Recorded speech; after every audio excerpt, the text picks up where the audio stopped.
essentially the blood test that we go to, the Kotak lab or wherever it is, where we send our blood sample.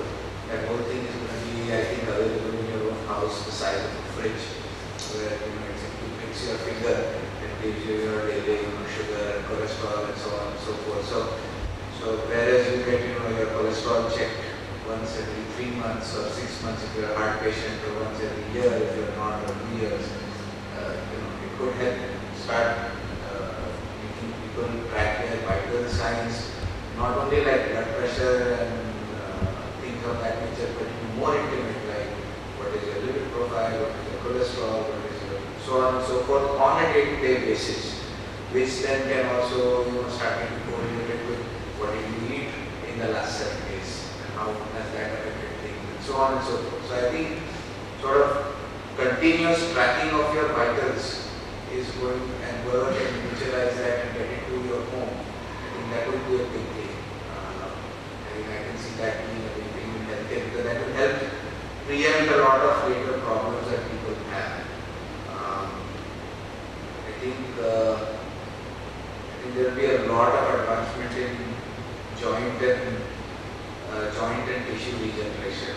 I think as people in the future get more and more time, obviously they're going to be more, in my opinion, they're going to have more and more time for physical activities and so on and so forth. And they are going to have a lot more wear and tear on their body, because it's just a human nature to push ourselves. So I think joint pain, which once would end your marathon career or running career, would be just a thing of the past. Go get your knee fixed. It's not like you have a full knee replacement surgery. So I think automation is going to allow for very, very delicate, detailed surgeries.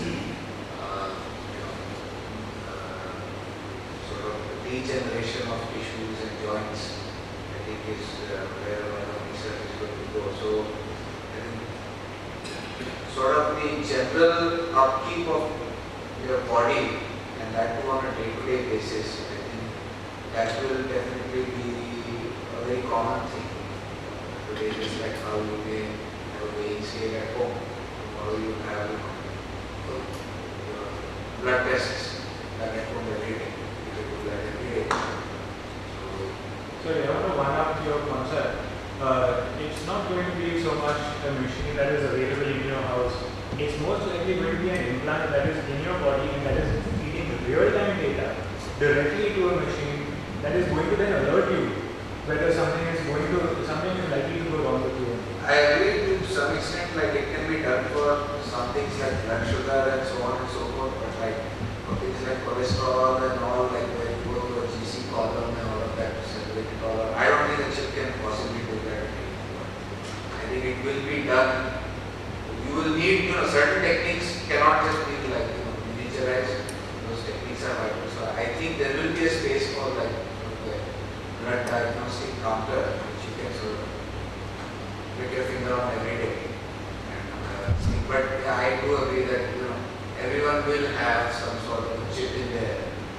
Most likely your parents side of the chip will tell you now it's time to go for your lipid or there's something better go and consult, and maybe a machine where you just put your finger and they test everything. So the implant as a machine might go together. One more thing, I think talking about products in healthcare, there is tons and tons of research which is currently going on in Silicon Valley. For example, if you have diabetes, you might not need to take a shot of insulin. You might just need to wear an insulin patch on your skin, and it'll absorb the insulin from that patch. So I think like this particular one, there are tons and tons of products which will ultimately come out because of which we might not have to actually take a pill or take a medicine shot. Secondly, there's this concept of anti-aging clinics. There's one right next to my house in Florida, and there are people who come there from US, and I've heard it works wonders. So I think that could be the future. So it's stem cell therapy. it's not. It might not be restricted to the old people in the future. It might even be for youngsters like us. I mean, that could be a possibility. Like for example, if I feel that okay, I'm slightly thin and I want to really put on mass, then probably there could be some stem cell therapy which can just which can help me modify my body the way I want. I think in the future, diagnostics can also become less invasive. For example, for a simple thing like a blood test, you have to go somebody with a needle to draw blood. There's a lot of research going on how to just scan your body and be able to diagnose specific things without actually physically drawing blood. So be it, diagnosing a disease or anything else, checking your cholesterol levels or your sugar levels. They're working on this light ray kind of a therapy or like a treatment where they just shine light on your body of a specific wavelength, and the way it refracts light, it tells you what exactly is there in your blood. So I think there's going to be a lot of work going on in that direction, so to make things less invasive.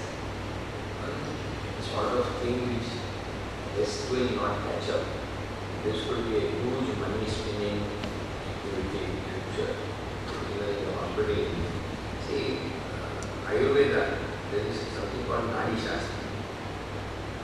And today also, the Ayurveda doctor, who is really a good doctor, he doesn't ask you what is wrong with you, but he actually just takes your Nadi, just takes your pulse. And based on that, he comes up with bulk of the diagnosis. Now, if this can be sort of documented and pushed as an AI into the sensory system, I think the basic principle of that part with that, this whatever the Ayurveda follows, and if diagnosis can be made out of that, and then your machine is actually able to decide whether you should be going for an allopathic treatment or a homeopathic treatment or a Ayurvedic treatment, depending on what is right for you, could be huge. And I think the Westerns will miss out. I think this is a huge opportunity for India to really look at that, particularly with AI coming in. Because the problem is diagnosis. The problem is exactly the recording what is going on in the body. So just the body sounds, the body vibrations, the body, the pH, the body sort of, stomach, maybe the gut analysis will tell you practically everything. So this is something very interesting which can actually be developed into a big business in 25 years. Perhaps there is more money to be made from healthy people rather than sick people. Because looking at even Ayurveda, if you are able to create a way saying that if I do the right thing, so people should live healthier and the technology should be applied to make people live healthier. To be able to do that, you need to see what are if the body is examined enough and often, then you should be able to say what is missing and therefore what is required. And therefore you can provide, like a feedback system, you're providing continuous correction rather than a gross correction at the end. So that's one line of thing.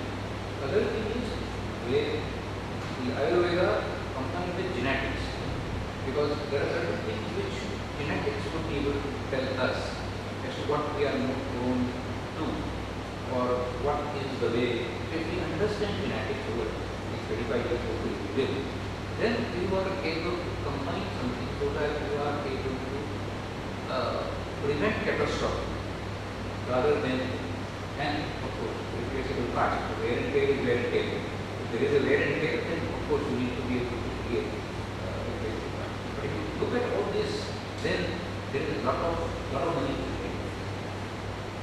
Yeah. The genome sequence costs have started dropping because of the computing capacity, dramatically, and it will be practically everybody will go through the genome sequencing. So that pharma companies, particularly genetically driven medicines, integrating into hospitals, is a very, very distinct possibility.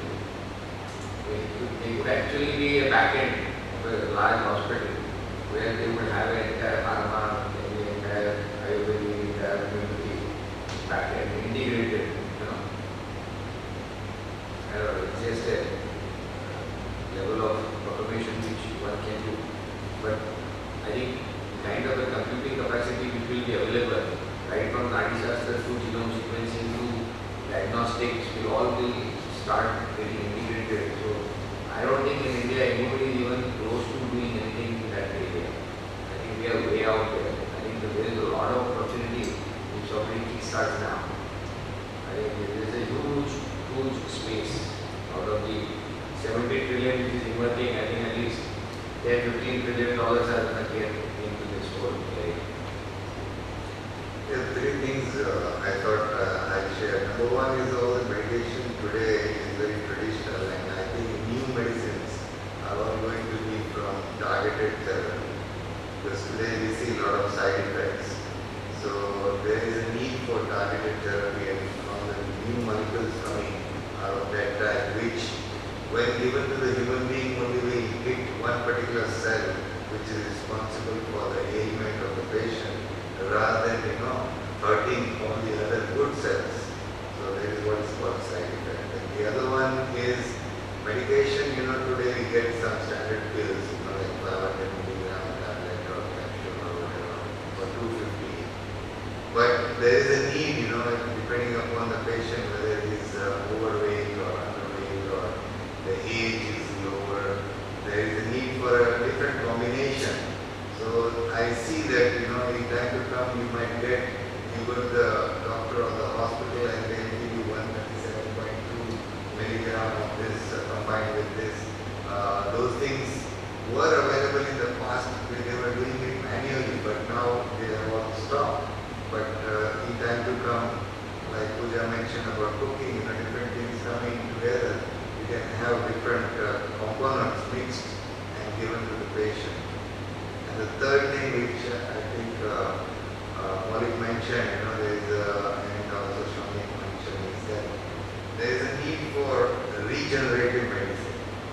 Whether you are old, you mentioned about anti-aging, or whether you are young, you get some sports injuries or something, there is a need for regenerative medicine, and the stem cells offer a great opportunity in the regenerative space, where the concept of the stem cell is part of our body system, where it tries to rectify the problems which happen. It's our internal system, and sometimes our body cannot cope up with that. That's why we get sick, and there is a need.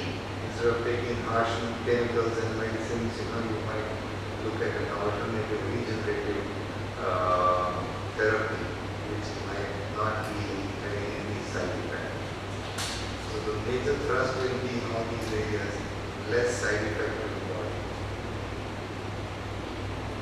I think one more section would be where a lot of money is going to be spent is in entertainment, sports area. A huge amount of money is going to be there. Content development, what we'll call as a TV industry, sport industry, or whatever you want to call it. But the content industry is also going to change dramatically. I think we can take up that area and thoughts how this is going to revolutionize. Again, I think that's going to be again a $5 to $10 trillion industry, because if so many people are going to be out of the job, entertaining people as we talk is going to be a major task. So we better, have interesting business models which might, keep people entertained. Any thoughts on that? Entertainment while the people are on the go because they are so busy. I think a combination of the two might be more interesting. Nobody's from the entertainment industry. Nobody, I think you provide I think in the entertainment industry, of course,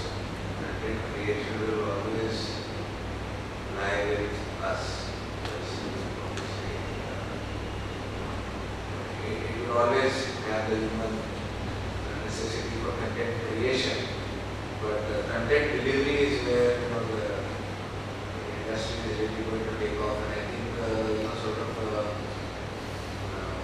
virtual reality holograms, where you can sort of be part and parcel of the movie, where you can experience the movie as a bystander in the scene itself, or have the experience of being in the stadium where the sport is being played, with the noise and sort of have headset replicate the same noise and the sort of the vibrations of that you feel when people jump up, the goal is scored, things of that nature. So I think that the content delivery is going to really change, in my opinion. And I think, but that's a space where you really need to be in today in order to be part of that future. I think interactive entertainment will be very big. Just to add to what Malik said, you might be able to participate in different outcomes of a movie or a TV show or something, or you might be able to play cricket with Tony, with all the AI and the 3D or hologram kind of technology coming into it. So I think interactive entertainment will definitely be a big thing.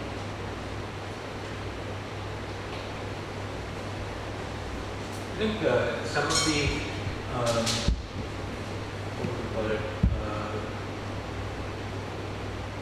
The people pivotal behind the exploration of media and media consumption are probably sports and advertising. Advertising more. The amount that advertising has pushed on online, for example, for if you look at the more basic stuff like the banner ads on websites, to making them more interactive, to making them feel less like advertisement, the amount of interaction that they are trying to promote. A lot of this is being championed by a need to differentiate yourself from the rest of the noise in advertising. And if we had to observe that, to say that where are they thinking of putting in money, how are they thinking creatively of introducing new ways to get in front of someone, is what I would see as as something that is a trend indicator for the media and the media consumption space. The last topic we can wrap up is the retail space, the malls, where the goods are going to be bartered, exchanged, bought, taken home. Again, this is already getting revolutionized. I think everybody is setting up projects. Like I mentioned, Amazon is setting up projects where they want to deliver your goods in 24 hours after taking the measurement. So these kinds of things are starting to happen. So how do we see it? Is there any really a common space we are able to visualize by in 25 years? Where do we see ourselves shopping? Today shopping is another very big, I would say another 10, 15, 20 billion space. So where are we seeing that? So I think, as you said, e-retail is going to grow big, it's going to grow massive. Right now the lead time for delivery is about 2 to 3 days. That can potentially come down to 2 to 3 hours. Like for example, if I want to buy vegetables, that I can buy it online, if I know for sure that it can reach my place within 2 hours or 3 hours, I think that's a huge space. So it might not be restricted to clothes and accessories and gadgets. It can also be for daily products, like fruits, vegetables, like toothpaste, and like everything. So I think I see a huge market there. Shops and malls will deteriorate. I mean, they already have. Even if you look at the current scenario of malls around the world, there are very few malls left which are actually making profits.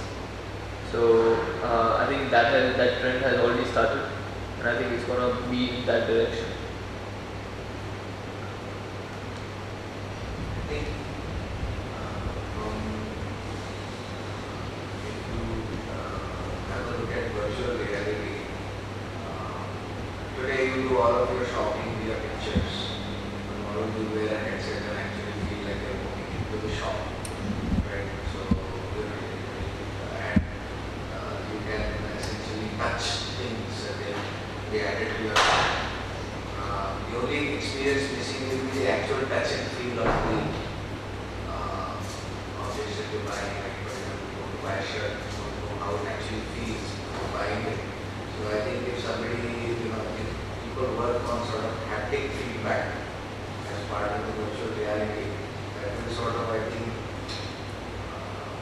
I would say complete the virtual reality shopping experience, where you can just wear your headset, go to whichever store you want, select all the things that you want to buy, and they'll be made. So I think that is one way where online sort of retail